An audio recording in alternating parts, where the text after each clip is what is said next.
You know, in professional law enforcement, you have investigators, and one of the first things they're trained to do is to look at the crime that's being committed and think about who's benefiting or who would be motivated. What's the motive? Like suppose a man dies of food poisoning. Oh, he eats his wife's cooking. They haven't been getting along very well. Oh, but 30 days before he dies from food poisoning, she took out $1 million life insurance policy on him. Is there any proof that she poisoned him? Maybe they don't have any proof. But it's called circumstantial evidence. And here we are in this video. We are going to go through a ton of circumstantial evidence pointing to the facts that the truth is this virus was designed and contrived in minds of wicked men to achieve their objective, which has been for decades to see the United States collapse and fall, because it remains the biggest obstacle in their path of achieving their objective, which is a one world government. It's what they're all about. And they made, Paul Warburg, banker, made the same statement. I'm being redundant. You've watched other of my videos. You've heard me say it. His claim many years ago was global government's coming. It's going to happen one way or another, whether you like it or not, either by consent or by conquest. So the conquest of this country has been their objective for a long time. And these global elite, we're going to identify some of them, and we're going to show you an event 201 that occurred just last October 18th, New York City, with the Johns Hopkins University Center for Health and Safety, the World Economic Forum, and the Bill and Melinda Gates Foundation. And it was called a global pandemic exercise. They practiced this. They planned it. They understood what it would happen and how it would be dealt with. And now we're seeing it happen. Funny thing, it just happens a few months after they have their huge global pandemic exercise called Event 201. This was Event 201. It was in New York City on October 18th, 2019. Just a few months before the global pandemic actually happens. The government was the first to know of this risk to the world, and that puts a special obligation to make sure that data gets to our scientists, our professionals. This is not about retribution. This matters going forward. We're in a live exercise here to get this right. We need to make sure that even... Did you hear President Trump just said, "You should have let us know"? We'll back it up and play it again. Listen carefully. Matters going forward. We're in a live exercise here to get this right. We need to make sure that even... Did you hear that? President Trump turned to him and said, "You should have let us know." We're in a live exercise. That's Event 201, the global pandemic exercise that they just had a few months earlier. Here's the Wall Street Journal.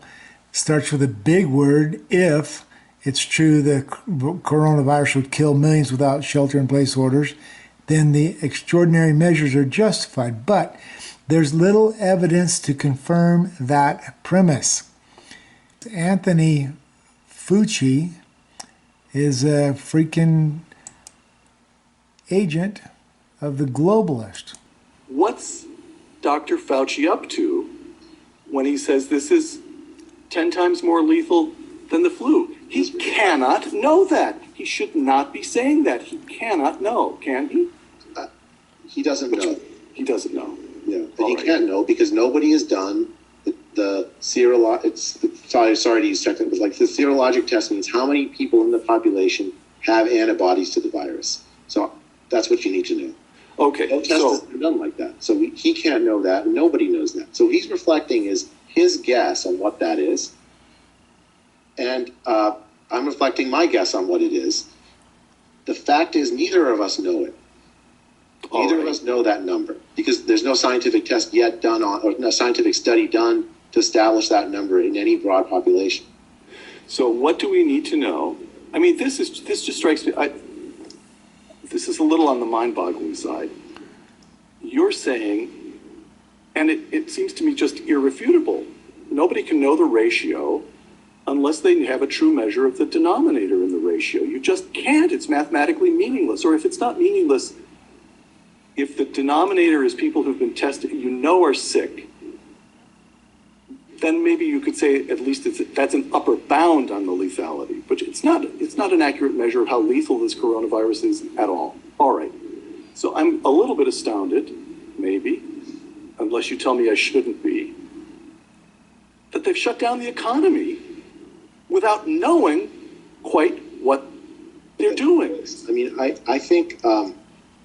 Am I? No, I'm astounded as well.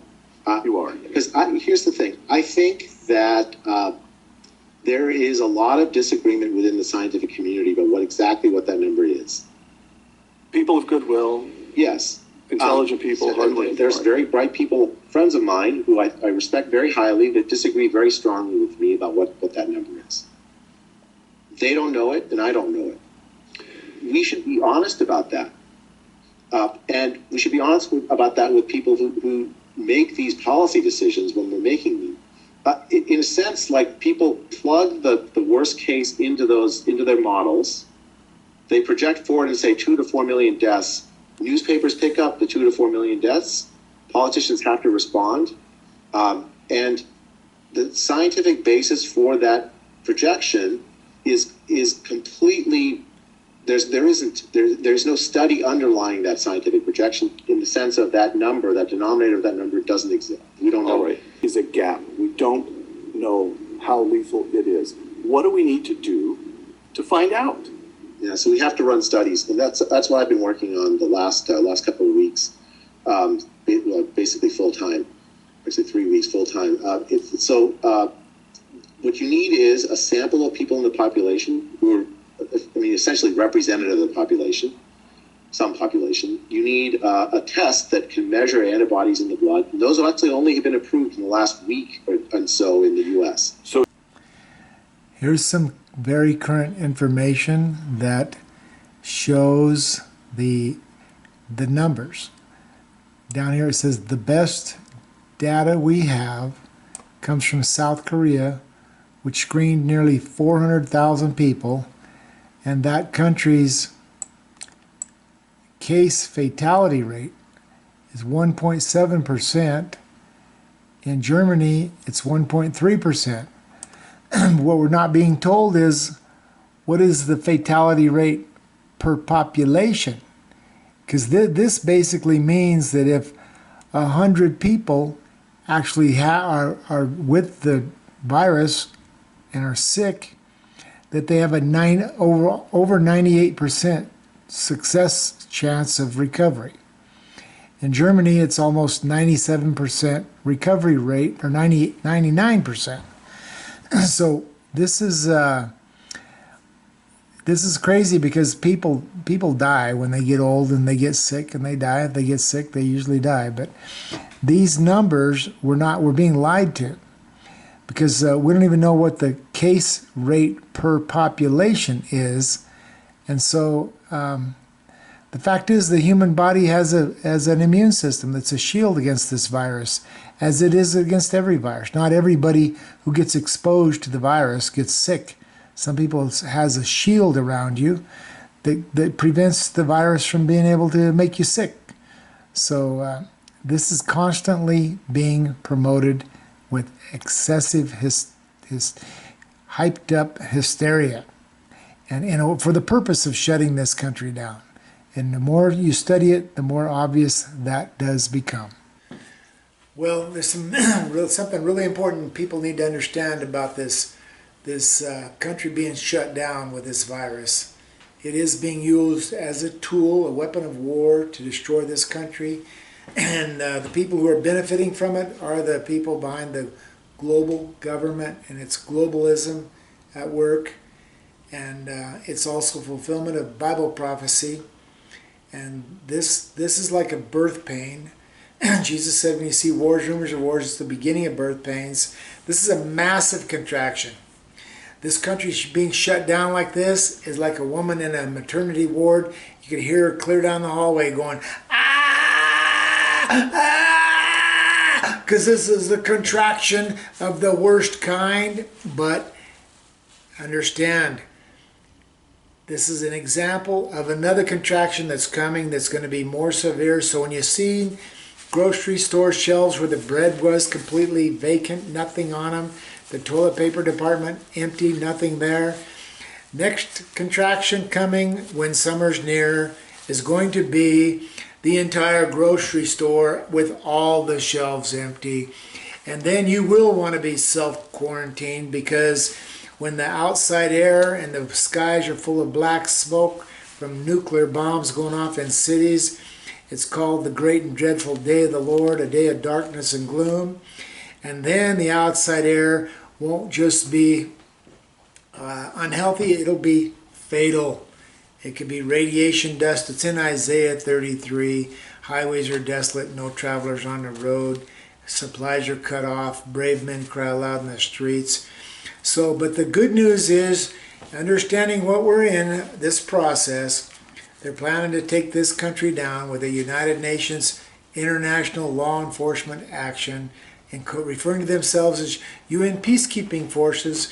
And every patriotic American who tries to defend this country will be called a homeland terrorist. And that's who we are.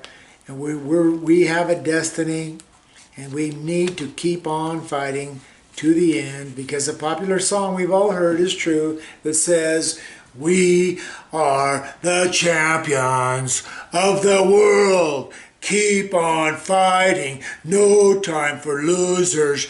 This is a challenge for the future of the whole human race. Freddie Mercury was a genius. He wrote those words. So stock up, because this is what's going to happen. The virus is going to go away. A woman's body requires a period of rest and recovery, because there's another contraction coming.